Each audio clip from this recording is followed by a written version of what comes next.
The opinions expressed in the following program are those of the participants and do not necessarily reflect those of Rogers nor Rogers TV.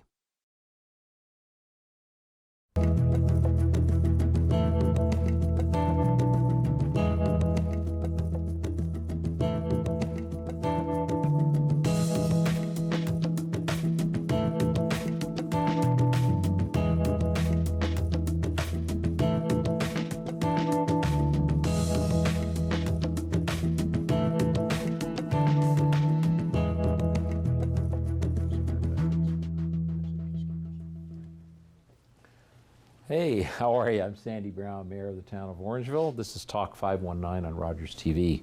This is where we discuss issues that are important to the residents of Orangeville and Dufferin County. So fall is here, and soon we're going to be remembering our fallen soldiers. Joining us today are Colonel Fitzgerald, Legion Branch 233, First Vice President Chuck Simpson, and Branch Service Officer and Sergeant at Arms Chris Scalazub. Gentlemen, thank you very much for coming tonight. We're very interested in learning more about the Legion and the services that the Legion provides in the town of Orangeville. So, welcome. Thank you for inviting us. Yeah, it's an exciting time of year for Legions around the country, and you know, we've got so much to be thankful for our veterans. You know, the freedoms and the democracy that we enjoy here, and you know, every few months you know, there's a poll about, you know, quality of life in countries around the world, and you know, Canada seems to be coming up in the top 5 just about in every quality of life category you can list, from you know, health and longevity, and it's decades in the making through the suffering and the sacrifice of so many veterans that have fought for us and all around the world. So thank you very much, gentlemen, for representing all of those who have come before you. Thank you. So most people are familiar with the Legion, but not everyone may be aware of the support that you provide to veterans and their families in the community. So I wonder if you could start with just explaining what a veteran is, how the Legion helps them and their families. Okay, a veteran is a person who is serving in or has honorably served in the Canadian Armed Forces, the Commonwealth or its wartime allies, or as a regular member of the Royal Canadian Mounted Police, or as a peace officer in a special duty area or on special duty operations, and who has served in the Merchant Navy or Ferry Command during wartime, and also whomever has finished basic training and has been honorably discharged is now classified as a veteran. Okay, very good. They've changed the rules. It used to be you had to do a certain amount of time and all that, but now just from day one, you put the uniform on, you're a veteran. And we're recognizing our Merchant Marine and the RCMP and the police officer, so a big change. Very good. So can you tell us how Legions support veterans and veterans' families, and you know? So our main job and our main goal is to look after veterans, spouses, dependents, and try to give them assistance as much as possible. You have to understand, these people lay down their lives and they sign the line. They sign their name on a dotted line, which means that you put me wherever you want to put me.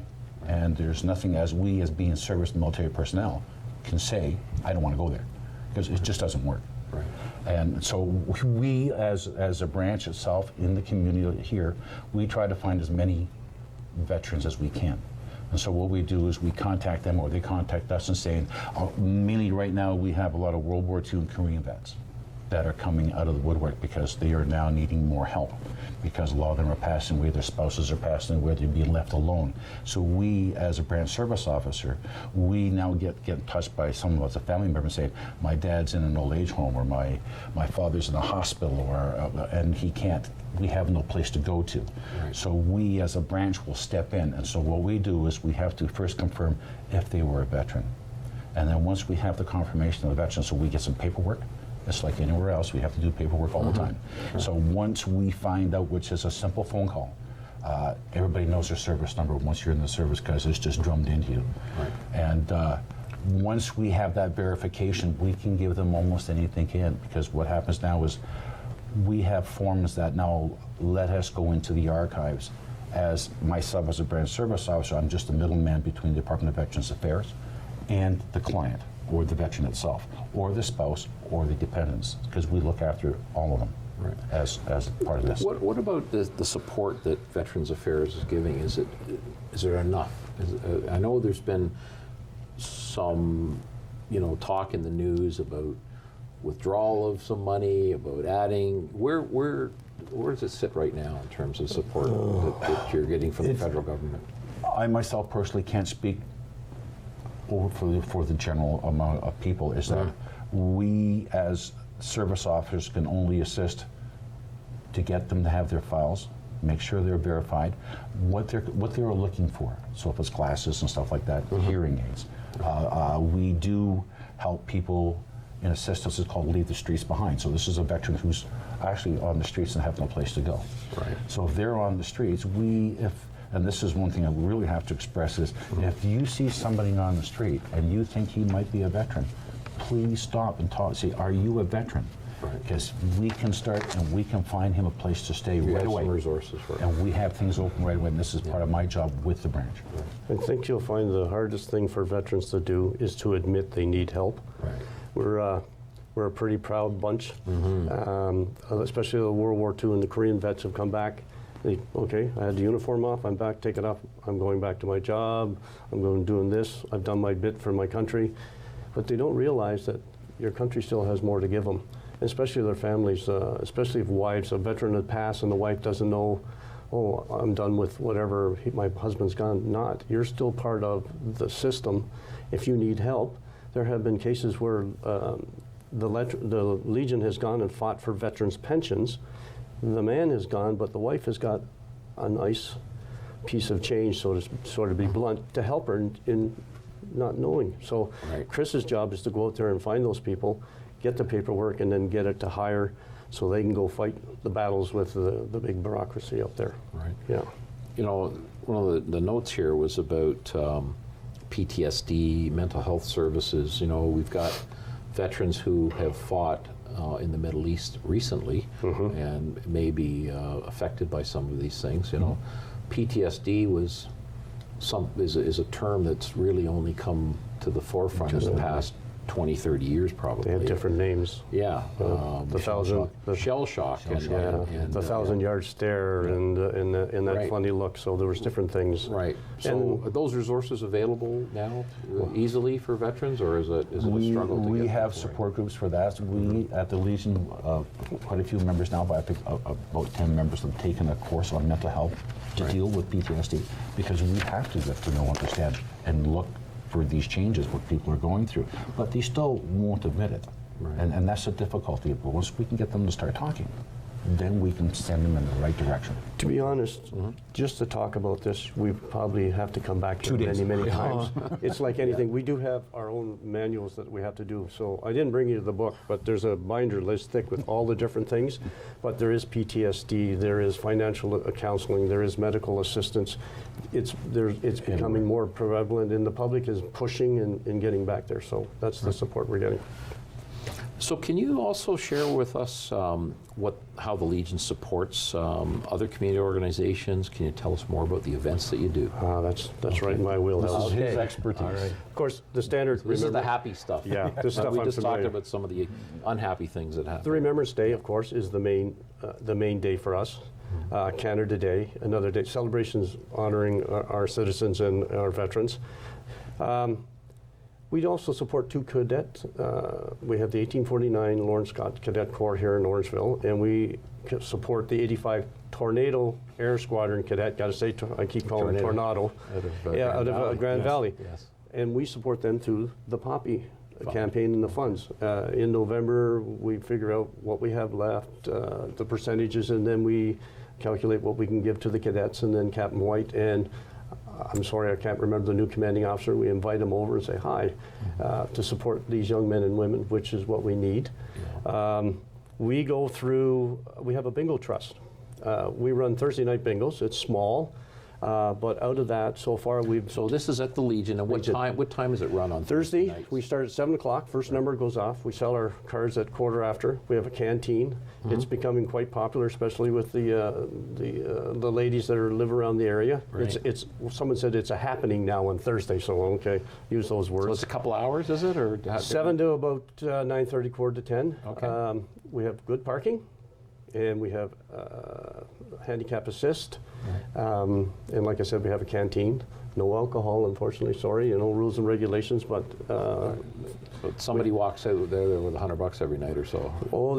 Up to $300, Up to $300 to $400. And we give away, well, $1,400 to $1,500 a night each week. So there's food and there's soft drinks. yes, there are. Coffee, tea, food. On bingo night. Yeah. And we also go to most of the public schools, Westside High School, all the senior centers, and we do a active remembrance. So those that can't make it out to Remembrance Day, we go there. Chris and I take the color party up, and we take pipers and buglers, and we go to everyone, right from Lord Dufferin to Montgomery Village. So we do that the week prior to Remembrance. So we're basically busy from 2 November on. 2 November, twice a day. Very good. So can you just give us a brief overview of the cadet program? I'm not familiar. We have a cadet liaison officer. Her name is Captain Ruth Garwood, and the reason why she's captain, she's the commanding officer of the cadet squadron in Shelburne. Right. So she's our liaison officer who goes out to all the training that they do. They basically take the field skills of the Army and the Air Force to teach them to be sensible, upstanding young men and women. There's discipline that they're given, and that's I know basically they citizens. went to Gagetown, I believe. Oh, they did a big fun drive to get down there. And they've been, I think, to Camp Borden for summer camp. And there's some that went over to training. That's every year. Vimy? They've been to Vimy. I was very yeah. fortunate to represent Dufferin County in 17 as the veteran from this area representative. My wife and I both went over. We're both veterans and did that tour. Went up there and seen that monument, and boy, that's just phenomenal. That's fantastic. Yep. Yeah. Okay. Yep. Well, listen, we have to take a break now, but when we return, we want to talk more about remembering our fallen soldiers as we come up to Remembrance Day. Okay. Also, thank you, gentlemen. Okay.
This program is brought to you by Ignite TV. Now you're in command. Visit Rogers.com for more details.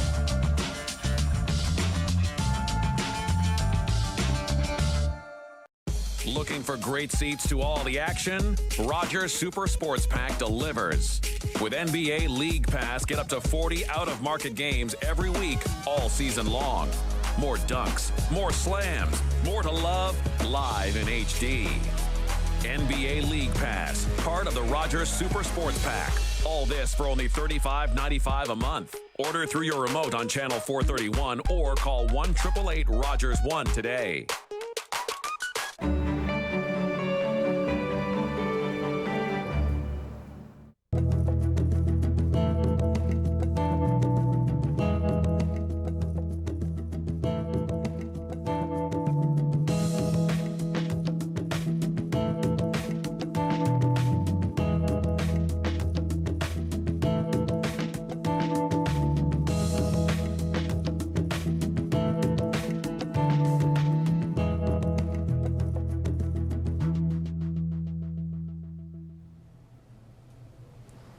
Okay, welcome back to Talk 519. Today we've got our local Legion First Vice President Chuck Simpson and our Sergeant at Arms Chris Scalazub, who has joined us today. Chuck, you're the Poppy Chair, and Poppy campaign starts October 25th. Mm-hmm. So this is the most visible campaign that the Legion's involved with. Can you just talk about the campaign? Can you give us some background? Believe it or not, we key on the poppy and our veterans, but the poppy is what identifies us for this campaign. And it's something that I didn't know, that this goes all the way back to the Napoleonic Wars. There's a lot of battles in the Flanders and France, and they noticed that after a battle and all the destruction and all that, these funny little red flowers would grow up. And then when the people stopped fighting and went away, they would disappear, and that would get in people's mind. But where it really kicked in 1915, Lieutenant Colonel John McCrae was the medical officer, and we all know him for fighting in Flanders Field. Yes. He was attending a funeral of a friend, and after the service he was sitting on a gun carriage, and he was a poet before he joined the military, and he wrote in Flanders Field. But in his opinion, it wasn't good enough.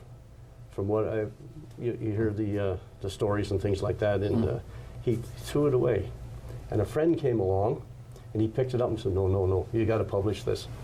So he published in Flanders Field. An American happened to be traveling Europe, as they did in those days, and her name was Monica Mitchell, and she was a teacher from Georgia. She was a poet too, and she read his poem, and she replied, I guess poets reply to poems, and she wrote down, we shall keep the faith. And she went back to the States, because the Americans weren't in the war at that time. Right. A couple years later, when they were in the war, she became known as the Poppy Lady. She wore a poppy to remember the injured and the dead, and she created poppies and sold them, and the returning veterans, she used that money to help them. 2 years later, another lady, if you notice the ladies were the driving force behind this, a lady by the name of Madame Anne Guérin, she was from France. She was visiting the States, and she heard about this lady. And she said, that's great. She went back to France. She started making poppies as well for the children, and I guess France was still devastated then. She used that money to take care of them. Then it spread all through Europe, got to England. Field Marshal Haig, who was the driving force behind all the legions, in my opinion, got word of it, came back to Canada, and in an organization called the Great War Veterans, predecessor to us, they made the poppy their emblem on the 5th of July, 1921. We didn't come into existence until 1925, but it expanded from there to going, the poppy recognizes all our veterans. The poppy is a part of the Legion, and we use that to remember those who made the ultimate sacrifice. So it's a funny little history that how just by sowing a little poppy, how it can just spread across the world. No internet, no telephones, no TV, no nothing, just word of mouth and the way it went.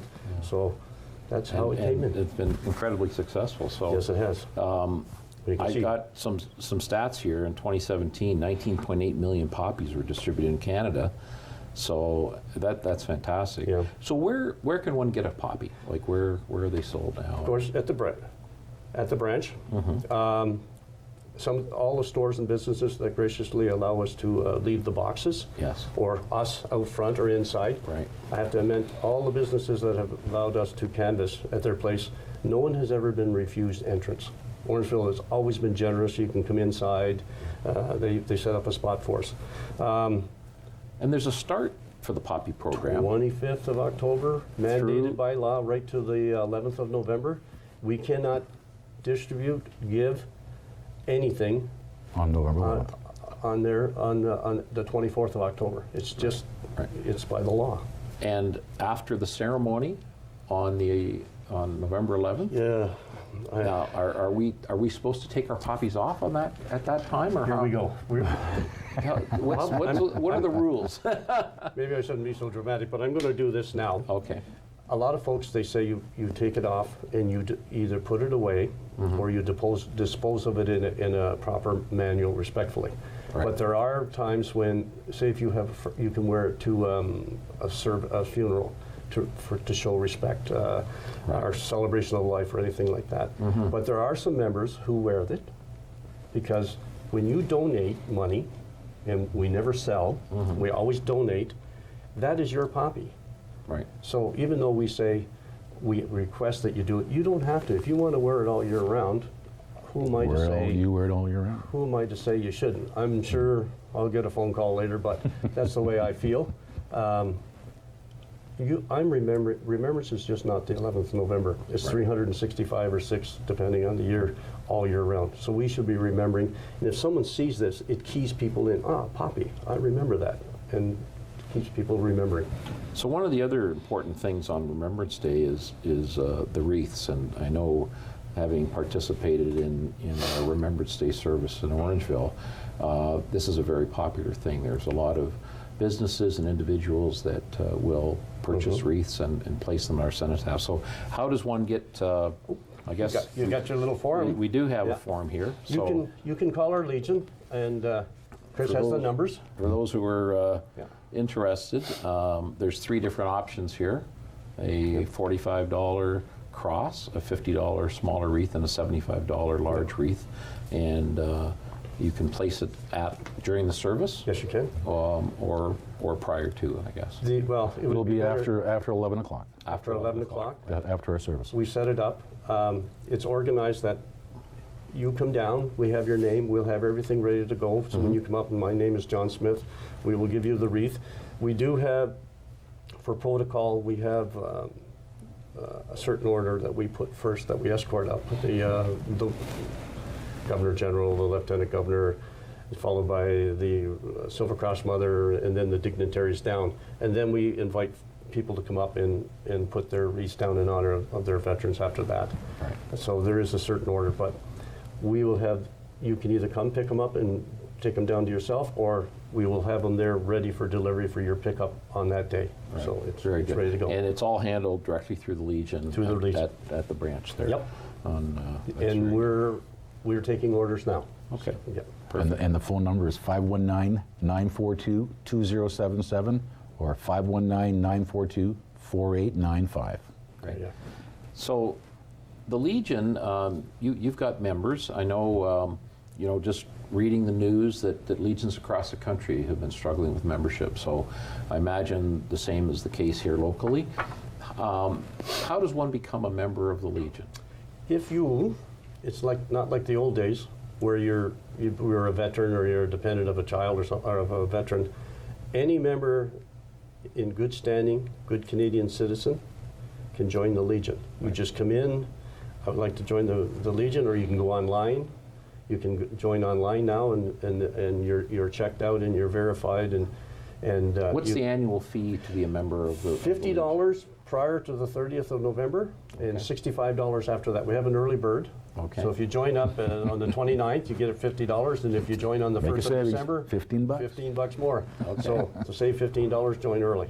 So That's the annual fee. yes, it is. And that gives you access to come into the facility Certainly and does. take part Take in part. the events. Any facility across Canada or the United States. The United States, Or and ask anywhere. for any help or assistance from your fellow Legionnaires that you may need. Right, so you've got TVs in there, people come in and watch a hockey game, or... TV, shuffleboards, pool, bingo, 2 lounges.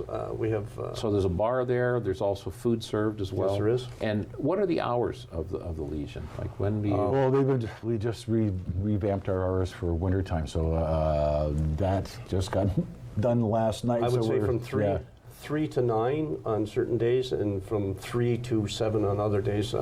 Right. Thursday will be from 3 to 9, Friday will be 3 to 9, and then the remainder are from 3 to 7. That's just one due to financial restraints. Right. To So staffing people showing issues. staffing, you've got and issues. people showing, and people being in there, and It's terrible. Even though we are a social club, we still have to treat the Legion out front as a business. Sure. And if you don't treat them well, you know, as most businesses will fail, and we never want that. So, and sorry, just to, most of it's done by volunteers. That's one way we keep our costs down. I also know that you've got a meeting room downstairs, which is available to rent as well. It's a banquet Different hall. groups, banquet hall. Yes, we can So hold 100 people. You've held weddings down there. You do all kinds of other. You heard about that, huh? Yeah. I've only been to one when I was for a color party. That was pretty good. Yeah, weddings, funerals, birthday parties. We just had a wedding there. Reception. The two people had a blast. They had about 85 people. Right.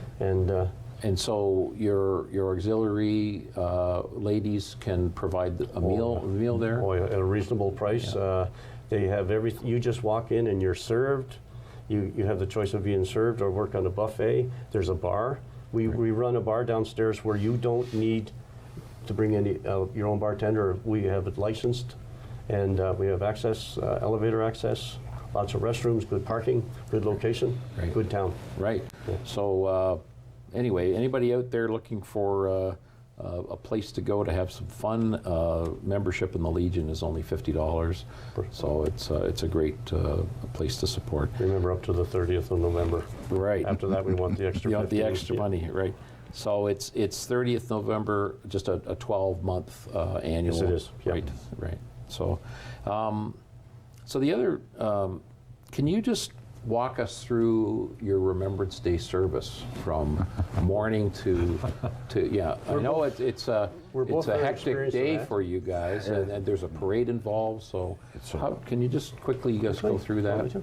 Well, I'll start quickly. It's like you try to get down to the branch as early as possible because you have people coming starting at 8:30, 9 o'clock.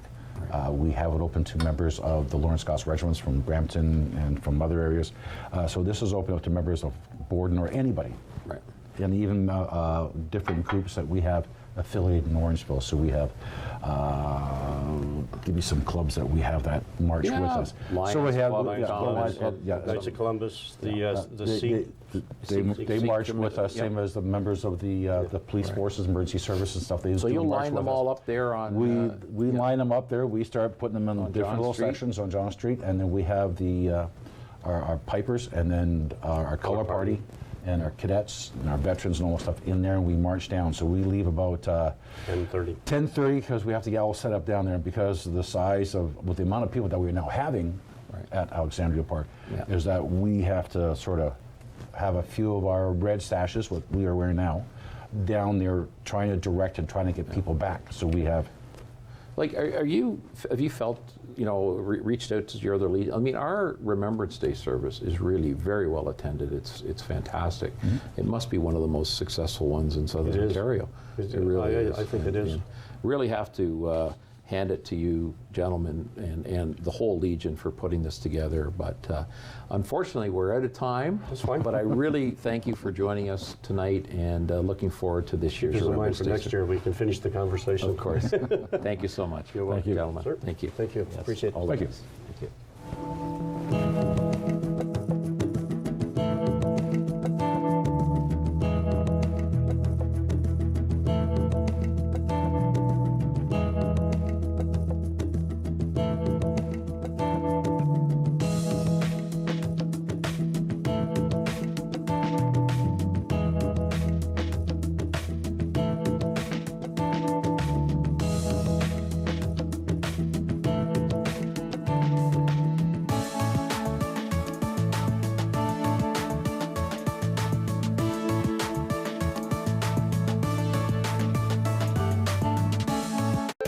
Call the Rogers TV viewer response line, email us, or connect with us on social media.